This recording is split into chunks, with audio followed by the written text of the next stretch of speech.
Halo semuanya, perkenalkan saya Muhammad Wildan. Kali ini saya akan mengajak kalian semua jalan-jalan ke tempat wisata Lubang Buaya. Bisa kalian saksikan di depan saya ini adalah Monumen Pancasila Sakti sebagai spot pertama dari tempat wisata Lubang Buaya yang saya datangi.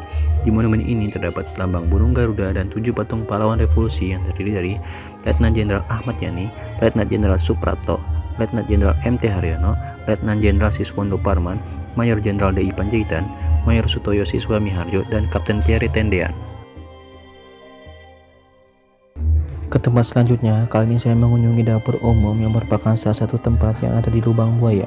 Dapur umum ini digunakan oleh gerombolan PKI untuk melawan anggota pasukan pemberontakan. Rumah ini dipertahankan keasliannya mulai dari bentuk, isi rumah, hingga perabotan yang ada di dalamnya. Pada tanggal 1 Oktober 1965 digunakan sebagai dapur umum bagi anggota pasukan pemberontakan G30 SPKI. Bisa kita lihat dari video ini, saya mengunjungi isi dari dapur umum ini dan masih terdapat beberapa meja, kursi, ranjang, lemari, dan juga kuali besar yang merupakan benda-benda yang ada pada dapur umum pada zaman dahulu.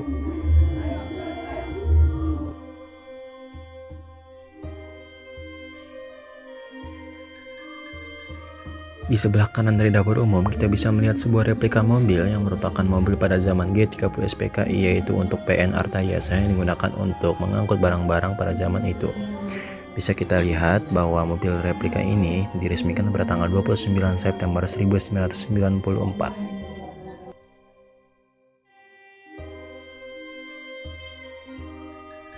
Spot yang tak kalah menarik yang ada di tempat wisata Lubang Buaya adalah pos komando yang merupakan tempat di mana anggota PKI melakukan berbagai kegiatan seperti rapat dan koordinasi. Rumah kecil yang dijadikan pos komando ini sebelumnya merupakan rumah milik seorang penduduk daerah Lubang Buaya yang bernama Sueb. Pada peristiwa G30 SPKI, rumah tersebut digunakan oleh pimpinan gerakan Letkol Untung untuk mempersiapkan penculikan terhadap 7 perwira TNI Angkatan Darat.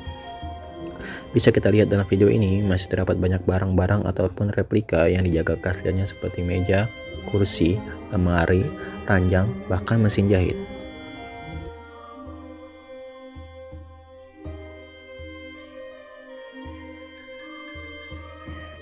Ini dia spot utama dari tempat wisata Lubang Buaya, yaitu Sumur Maut Lubang Buaya yang menjadi lokasi pembuangan jenazah korban G30 SPKI. Sumur ini berdiameter 75 cm dengan kedalaman 12 meter. Sumur ini ditemukan pada tanggal 3 Oktober 1965, kemudian para jasad korban dievakuasi keesokan harinya lalu dimakamkan di Taman Makam Pahlawan, Kalibata. Destinasi selanjutnya adalah ruang penyiksaan yang terletak di sebelah Sumur Maut Lubang Buaya. Pada saat terjadi pemberontakan, serambi rumah ini konon digunakan oleh gerombolan G30 SPKI sebagai tempat menawan dan menyiksa para perwira TNI Angkatan Darat sebelum akhirnya dibunuh dan dimasukkan ke dalam sumur maut tersebut.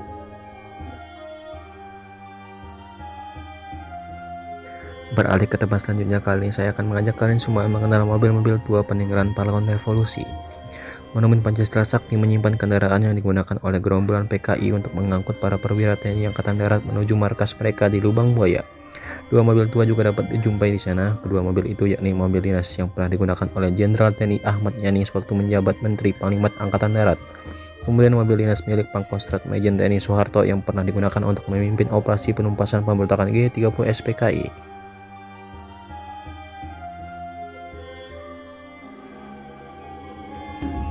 Ini dia lokasi terakhir yang saya kunjungi di tempat wisata Lubang Buaya, yaitu Museum Pengkhianatan PKI.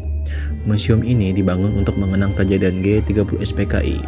Museum yang berada di Lubang Buaya, Jakarta Timur ini diresmikan pada tanggal 1 Oktober 1992. Peresmian itu dilakukan langsung oleh Soeharto yang kala itu menjabat sebagai presiden. Di museum ini memiliki beberapa cerita atau diorama mulai dari peristiwa 3 daerah, peristiwa revolusi sosial di Langkat, pengacauan Surakarta, pemberontakan PKI di Madiun, Buso yang merupakan pimpinan PKI tertembak mati, dan pemulaan massal di Tirtomoyo. Itulah beberapa lokasi yang saya kunjungi di tempat wisata Lubang Buaya. Saya selalu mengingat perkataan dari Insinyur Soekarno, yaitu jangan sekali-sekali meninggalkan sejarah. Sampai jumpa lagi.